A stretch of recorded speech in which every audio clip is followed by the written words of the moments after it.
All right, welcome back to day 29 of the 100 horror films in 31 days. Got in 4 films today. First up, 1989's Death Spa, directed by a guy named Michael Fitcha, who didn't do anything else as far as I can tell. And also stars William Merritt Boltrick. You guys might remember him from Square Pegs in the 80s, and I think he was in a couple Star Trek movies. Uh, he basically is the baddie in this, possessed by it's a ghost of a girl possessed. He's possessed by a ghost of a girl at a health spa, and the health spa has this sophisticated computer system that it's kind of ridiculous, really, in the context of it, but it's a lot of fun. The computer goes haywire, controlled by the ghost, and killing people off in different ways. It's hilarious. A slice of late '80s cheese slasher film. It's a lot of fun. Merritt Buttrick died right after the filming of this. I guess he got toxoplasmosis from complications from AIDS. So this was his last film, but well acted, gory, cheesy. I mean, I love you can see the scene right here where the guy's doing uh, the chest press thing, and basically the computer causes the chest press to pull his arms back until it splits his chest. It's hilarious.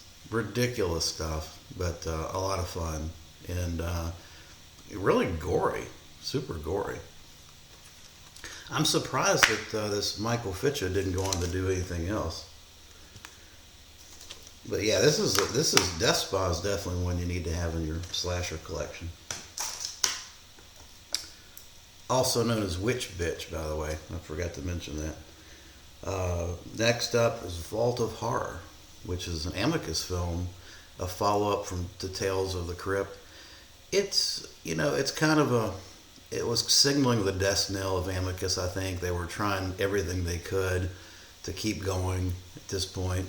Milton Subotsky, and anthologies were successful, so they continued to try to parlay that. But this was one of the weakest, I guess, of the anthologies. Having said that, I still like it. I mean, all the anthologies I think are good. It's just not as strong as some of the others. There's 2 stories in particular that I like. One with Terry. A funny story about the guy that Terry Thomas, who's a comedian by nature. He plays this guy that's a neat freak, and he's pestering his wife constantly because she's not as neat as him, to the point where she just snaps. He was great in this. And then Tom Baker's episode where he is a painter that tries to get back through the use of voodoo to kill off some guys that are taking advantage of his paintings and selling them, and then keeping the proceeds, that type of thing. So yeah, I mean, it's still a decent film, and Roy Ward Baker's direction is always good, but the stories just aren't as strong as some of the others. It's still EC Comics, and it's still fun. So there you go. That's the double feature from Scream Factory. Next up, a Hammer film from the 50s, Brian Donlevy and Quatermass 2.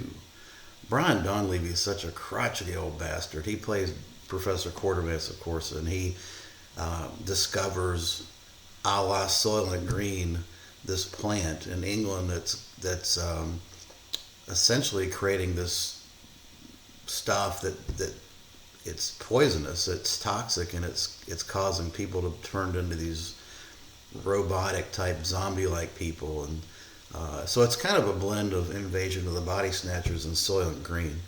But Brian Donlevy, I know he gets criticized for his performance, but I don't know. I kind of like these crotchety type characters. Yes, I just think they're entertaining when they're always pissed off and always crotchety. But yeah, I think it's a good film. It's a classic Hammer film. Definitely recommend it. And the print on here is fantastic. A lot of special features with this release. And then finally, a film that's going to get that always gets picked on, but I love it, is Horror of Frankenstein with Ralph Bates, David Prowse playing the monster. Man, I tell you, Veronica Carlson is in this. She's gorgeous. Uh, this is a black comedy.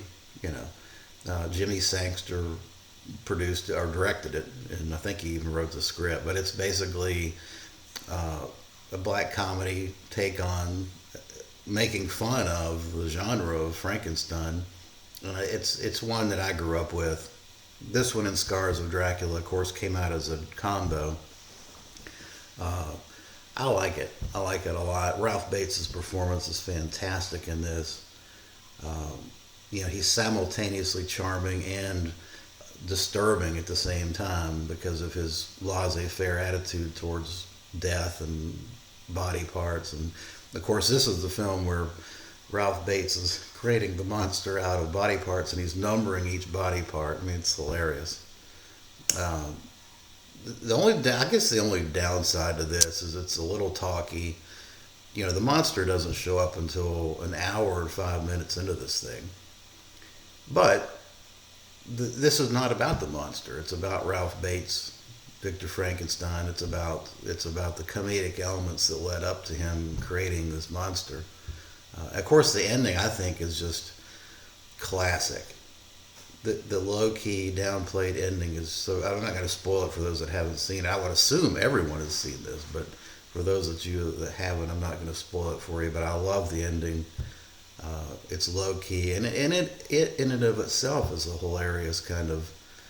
It's British black humor, but it's still, I think it hits me in all the right spots. So I still give it a 7 out of 10. All right, well that's going to do it for day 29. Let me know what you think in the comments below.